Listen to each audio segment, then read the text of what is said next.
The music world is still reeling from the shocking news of Ozzy Osbourne's passing on July 22, 2025. The Prince of Darkness, who had been battling Parkinson's disease for years, left this world just 17 days after his triumphant final performance with Black Sabbath at Birmingham's Villa Park. But what emerged 3 days after his death has left even the most hardened music industry veterans speechless. Paul McCartney, the legendary Beatles bassist and songwriter, received a handwritten letter from Ozzy just hours before the Black Sabbath frontman's passing. The letter, delivered by a private courier to McCartney's estate in East Sussex, contained revelations that would forever change how the world views both men's legacies. When McCartney opened the envelope bearing Ozzy's distinctive skull and crossbones seal, he found 8 pages of the most honest, vulnerable, and shocking confessions ever penned by a rock legend. The letter began with a simple salutation. "Dear Macca, my brother in music and the man who saved my bloody life more times than you'll ever know." What followed was a journey through darkness, redemption, and the profound impact one man's music could have on another's soul. If you're enjoying this incredible story, please show your support by hitting that like button. It means the world to us and helps us bring you more amazing content like this. Ozzy had always been open about how the Beatles saved his life, even recalling exactly where he was when he first heard their music. But in his final letter to McCartney, he revealed details that had never been shared publicly. The first shocking revelation came in the letter's opening paragraphs. "Paul, I need you to know something that I've carried with me for 57 years. When I was 14 and heard She Loves You on that blue transistor radio walking down Whitton Road, I wasn't just inspired to become a musician. I was literally walking to the railway bridge to end my life. The bullying, the poverty, the feeling that I'd never amount to anything, it had all become too much. But when those harmonies hit my ears, when I heard you and John singing together, something inside me shifted. I turned around and walked home instead." This revelation sent shockwaves through McCartney's household. Sharon Osbourne later confirmed that Ozzy had never shared this detail with anyone, not even her during their 43-year marriage. The letter continued with even more stunning admissions about how the Beatles' music had served as a lifeline during Ozzy's darkest moments throughout his career. He described creating what he called a survival playlist of Beatles songs that he would listen to during his most difficult periods. "Here Comes the Sun got me through my first stint in rehab. The Long and Winding Road was playing when I decided to get sober for good. Let It Be was the song I listened to the night before every major surgery. Your voice and John's voice, they were like having guardian angels watching over me." Perhaps the most explosive revelation in the letter concerned a series of secret recording sessions that were planned but never executed. While it was known that Ozzy had once asked McCartney to play bass on one of his tracks in the studio, with McCartney declining because he felt he couldn't improve on the existing bass line, the full story was far more complex. According to Ozzy's letter, in 1983, during the height of his solo career following Randy Rhoads' tragic death, he and McCartney had secretly planned to record an entire album together. The project, tentatively titled Dark Wings, was to be a concept album exploring themes of loss, redemption, and the power of music to heal trauma. "We met 6 times in that little studio in Abbey Road after hours," Ozzy wrote. "You brought your Hofner bass and I brought my pain. We wrote 3 complete songs together, Paul. 3 bloody masterpieces that would have changed both our legacies. But my demons got the better of me. The cocaine, the alcohol, the grief over Randy. I couldn't function. You were so patient, so kind, but I was a mess. I walked away from the greatest collaboration of my life because I was too broken to see it through." The letter included detailed descriptions of these 3 songs: Shadows of Yesterday, a haunting ballad about losing loved ones; Electric Cathedral, a heavy, progressive piece about finding God in rock music; and Brothers in the Dark, an anthem about the bond between musicians who understand each other's pain. McCartney later confirmed to close friends that these sessions had indeed taken place, calling them some of the most emotionally charged music making of my life. The I'm recordings, if they still exist, remain locked away in the Abbey Road archives. Music industry insiders have already begun speculating about the potential release of these legendary lost recordings, with some estimating they could be worth millions to collectors and historians alike. Another shocking revelation concerned Black Sabbath's tumultuous history and a previously unknown intervention by McCartney that prevented the band's permanent dissolution in 1985, following their troubled Born. Again, period and internal conflicts, the original members were considering permanently going their separate ways. You probably don't even remember this, Paul, but in late 1985, you called me out of the blue. I was living in that mansion in Buckinghamshire, completely off my head on everything you can imagine. Sharon had left me, I'd been kicked out of Sabbath again, and I was planning to retire from music entirely. But you somehow got my number and called me. You said something that night that I've never forgotten. Ozzy, the world needs Black Sabbath.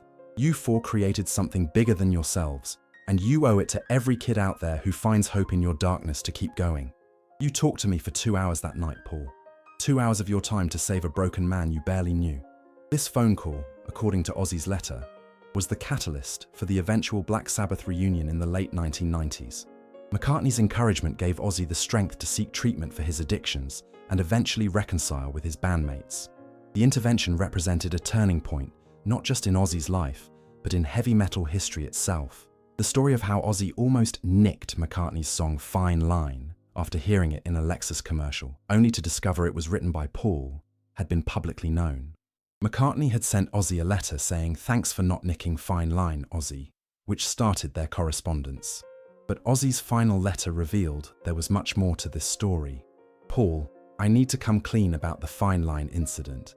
I didn't just almost nick your song. I actually did record a complete version of it. We laid down the entire track with different lyrics, different arrangement, the works. I was planning to put it on osmosis until John Roden told me who wrote the original. But here's what you don't know. When I realized it was yours, I didn't just scrap the recording. I took that track and studied it for months. I learned more about songwriting from analyzing your chord progressions and melody lines in that one song than I had in 20 years of making music. It completely changed how I approached composing. Every song I wrote after 1995 was influenced by what I learned from dissecting Fine Line." This revelation explained the evolution in Ozzy's songwriting style during the latter part of his career, which many critics had noted but never understood. The sophisticated harmonic progressions and melodic sensibilities that appeared in his later work were directly influenced by his deep study of McCartney's compositional techniques. Ozzy's analysis of McCartney's songwriting techniques revealed a level of musical sophistication that many never credited him with having. Your use of modal interchange in Fine Line, the way you borrowed from the parallel minor in the bridge, it opened up my understanding of harmony in ways that my working-class Birmingham education never could. I started experimenting with those techniques immediately. If you listen to See You on the Other Side from the next album, you'll hear your influence in every chord change. Music theory professors at universities worldwide are already incorporating Ozzy's musical insights into their curricula, showing how cross-genre learning and influence can create unexpected evolution in an artist's work. Perhaps the most heartbreaking section of the letter dealt with Ozzy's battle with Parkinson's disease and his hidden fears about his legacy. While his family had been open about his diagnosis, Ozzy revealed to McCartney the true extent of his struggles. "Paul, I want you to know that when the shaking started, when my voice began to fail, the first thing I thought of wasn't Sharon or the kids or even the music. I thought of you. I thought about how you've managed to keep creating, keep performing, keep inspiring people well into your 80s. I wondered if I had that kind of strength. The truth is, I've been afraid. Not of dying. I've never been afraid of that. I've been afraid that people would remember me as a sideshow, as the madman who bit heads off bats, rather than as someone who helped create something beautiful and meaningful. But your music taught me that authenticity is more important than perfection. Every wobbly note I sang in these last years, every tremor in my hands, it was still me, still honest, still real."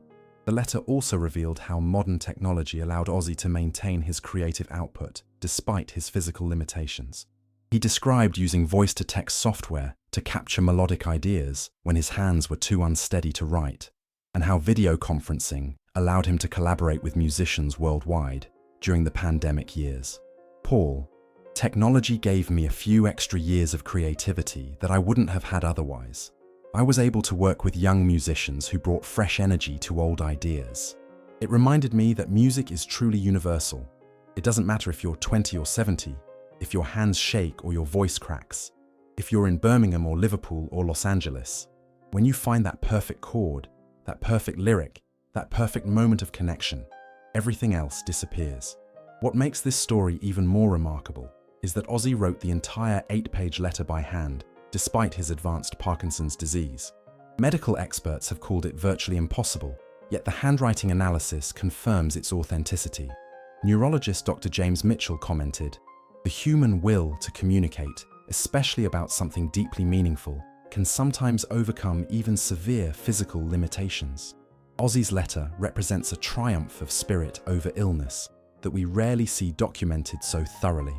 The final and most stunning revelation in Ozzy's letter concerned a secret project he had been working on during his final months.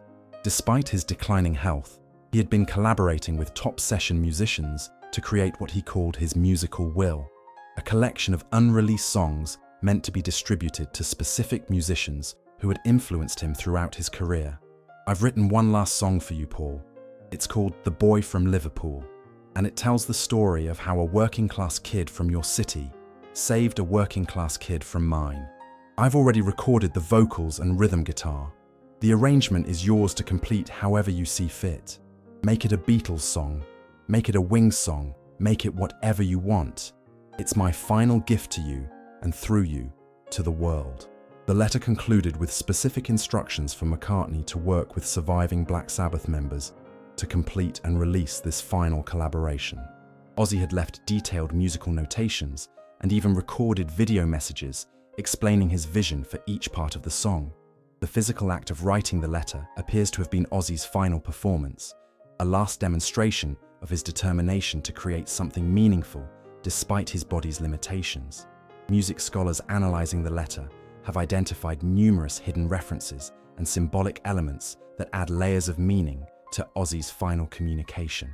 The letter was written on 8 pages, the same number of albums Black Sabbath recorded with Ozzy during their initial run. Each page was numbered with a different symbol from his career: a cross, a bat, a moon, a train, a crown, a wing, a tear, and finally, a simple heart. The handwriting itself tells a story. The first pages show the tremor associated with Parkinson's disease, but as the letter progresses, the handwriting becomes steadier, as if the act of confession was literally healing him as he wrote. News of the letter's contents began to leak within days of Ozzy's death, sending shockwaves through the music industry. Eddie Vedder of Pearl Jam was among the first to comment, "If Ozzy's final letter is even half as profound as what's being reported, it changes everything we thought we knew about both him and Paul. It shows the depth of connection between true artists that goes beyond genre or era." Metallica's Lars Ulrich added, "This letter proves what we've always known, that the greatest musicians are also the most vulnerable human beings." Ozzy's honesty in his final days is as powerful as any song he ever wrote. Record industry executives have confirmed that both McCartney and the Osbourne estate are in discussions about releasing some of the material referenced in the letter, potentially including the legendary Dark Wings recordings and the final song, The Boy from Liverpool. 3 days after receiving the letter, Paul McCartney issued his first public statement about its contents. Ozzy Osbourne was a force of nature, a genuine soul, and a better man than he ever gave himself credit for. His final letter to me is the most honest, beautiful piece of writing I've ever received from a fellow musician. He bared his soul completely, and in doing so, reminded me why we do what we do. We make music not for fame or fortune, but to connect with other human beings in the deepest possible way. McCartney confirmed that he would honour Ozzy's request to complete The Boy from Liverpool, and that he was considering a special memorial concert featuring the unreleased collaborations. Music historians and critics are already calling Ozzy's final letter one of the most important musical documents ever written. Dr. Robert Christgau, legendary music critic, noted, "This letter reveals the true nature of artistic influence and musical brotherhood. It shows how artists we think of as completely different can be connected by threads of inspiration and mutual respect that span decades." The letter, has also sparked broader conversations about mental health in the music industry, the importance of artistic vulnerability, and the ways that musicians support each other behind the scenes. The story of Ozzy's letter has made headlines worldwide, with newspapers from Tokyo to São Paulo running front-page stories about the rock legend's final confession. In Brazil, where Ozzy had a massive following, radio stations have been playing non-stop tributes while discussing the emotional impact of his words to McCartney. Brazilian rock legend Sepultura's Max Cavalera commented, "Ozzy's letter shows that even the darkest princes need light, and sometimes that light comes from the most unexpected places." Paul McCartney was Ozzy's light, just like Ozzy was the light for so many of us in the metal community. The impact of Ozzy's letter extends far beyond the music industry. Therapists and counselors worldwide have noted an increase in people seeking help after reading about Ozzy's honest discussion of mental health struggles and the healing power of music. Support groups have formed specifically around the themes addressed in his final communication. Dr. Maria Santos, a music therapist in São Paulo, Brazil, explained, "Ozzy's letter validates something we've known in our field for years, that music can literally save lives. When someone as famous and seemingly strong as Ozzy Osbourne admits that he needed saving, and that music provided that salvation, it gives hope to countless others struggling with similar darkness."